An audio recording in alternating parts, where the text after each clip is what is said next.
Bà số đâyថ្ងៃនេះជាថ្ងៃបិណ្ឌទី10ត្រូវនៅថ្ងៃពុធទី17ខែកញ្ញាឆ្នាំ2025ហើយថ្ងៃនេះតែខ្ញុំជាមួយនឹងគ្រួសារបាននាំគ្នាទៅវត្តគោកអំពិលដែលមានទីតាំងស្ថិតនៅតាមបណ្ដោយផ្លូវ60ម៉ែត្រក្បែរនឹងអ៊ីអត3ស្ថិតនៅក្នុងសង្កាត់បឹងជើងឯកដែលមានចម្ងាយពីដែលមានទីតាំងស្ថិតនៅជាទីក្រុងភ្នំពេញហើយនេះជាសកម្មភាពដែលខ្ញុំជាមួយនឹងក្រុមគ្រួសារបានទៅវត្តមានទាំងការរាប់បាតក៏ដូចជាប្រគេនចង្ហាន់ដល់ព្រះសង្ឃនៅក្នុងវត្តគោកអំពិលនេះហើយនេះលោកយាយលោកតាជាពិសេសយាយម៉ាគាត់បានរៀបចំចង្ហាន់ដែលពុទ្ធបរិស័ទបានចូលទៅប្រគេនព្រះសង្ឃដើម្បី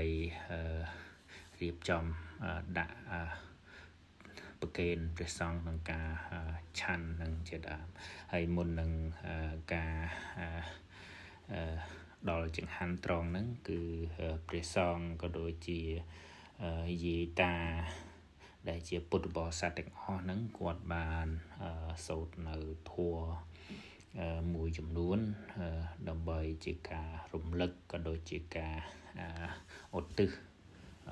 កុសលផលបុណ្យទាំងឡាយហ្នឹងទៅដល់បុព្វការីជនដែលបានចែកឋានទៅហើយក្នុងនោះដែរក៏ឃើញថាមានរៀបជាដង្វាយមួយផ្នែកដើម្បីដាក់ថ្វាយព្រះពុទ្ធបដិមាដែលជាទីសក្ការៈរបស់ពុទ្ធបរិស័ទជាពិសេសគឺប្រជាជនដែលរស់នៅក្នុងប្រទេសកម្ពុជា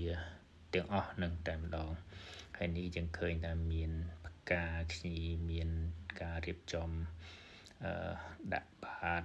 ក៏ដូចជាបច្ច័យនានាហើយជាការរៀបចំនៅចង្ហាន់នៅដាក់នៅទីតាំងដែលព្រះសង្ឃនឹងធ្វើការសូត្រមន្តក៏ដូចជាធ្វើការឆាន់នៅចង្ហាន់ដែលពុទ្ធបរិស័ទបានយកទៅប្រគេននោះតែម្ដងហើយយើងឃើញថា